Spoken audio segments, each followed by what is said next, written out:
नमस्कार, मैं हूँ शालिनी और आप देख रहे हैं बीबीएन भव्य भारत न्यूज। चलिए शुरू करते हैं आज की मुख्य खबरें। दिल्ली यमुना प्रदूषण जनवरी में थोड़ी राहत पर फीकल कॉलिफॉर्म का स्तर चिंताजनक। दिल्ली में यमुना नदी का प्रदूषण पिछले वर्ष की तुलना में जनवरी में थोड़ा कम हुआ है, लेकिन अभी भी बहुत अधिक है। दिल्ली प्रदूषण नियंत्रण समिति डीपीसीसी की रिपोर्ट के अनुसार फीकल कॉलिफॉर्म और जैविक ऑक्सीजन मांग बीओडी का स्तर मानक से काफी ऊपर है। दिल्ली में भाजपा की सरकार बनने के बाद यमुना की सफाई के काम में तेजी आई है। इस कारण पिछले वर्ष जनवरी की तुलना में नदी का पानी कुछ साफ हुआ है, लेकिन प्रदूषण का स्तर अभी भी बहुत अधिक है। दिल्ली प्रदूषण नियंत्रण समिति डीपीसीसी की नवीनतम रिपोर्ट में फीकल कॉलिफॉर्म मलमूत्र से होने वाला प्रदूषण का स्तर मानक से कहीं अधिक पाया गया है। ये दर्शाता है कि नदी में बड़ी मात्रा में अशोधित गंदा पानी मिल रहा है।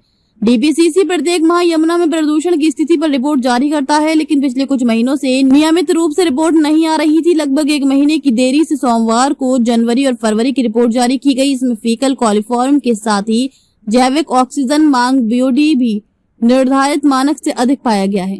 पानी में फीकल कॉलिफॉर्म का स्तर प्रति 100 मिलीलीटर अधिकतम 500, सर्वाधिक संभावित संख्या एमपीएन होना चाहिए।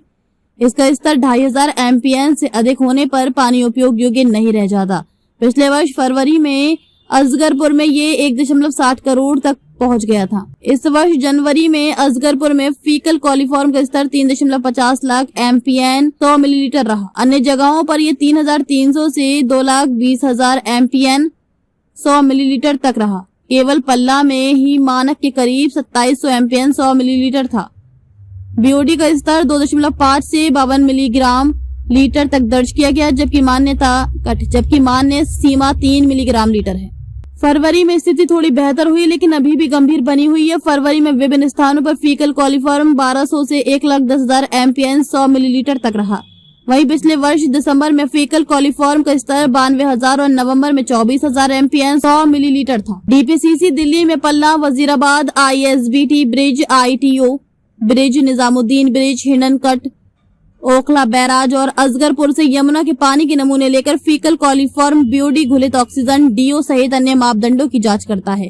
पानी में फीकल कॉलिफॉर्म मानक से अधिक मिला। डीपीसीसी ने सीवेज उपचार संयंत्रों एसटीपी की गुणवत्ता रिपोर्ट भी जारी की है। जनवरी में 35 एसटीपी की रिपोर्ट में से कम 13 एसटीपी कुल निलंबित ठोस टीएसएस, बीओडी, रासायनिक ऑक्सीजन मांग, सीओडी और फीकल कॉलिफॉर्म के मानकों पर असफल रहे। फरवरी में 12 एसटीपी के उपचारित पानी में फीकल कॉलिफॉर्म मानक से अधिक मिला। तो अभी तक के लिए इतना ही। मैं शालिनी आपसे विदा लेती हूँ। अगली खबर में फिर मुलाकात होगी एक और खास खबर के साथ। तब तक के लिए बने रहिए बीबीएन भव्य भारत न्यूज के साथ। नमस्कार।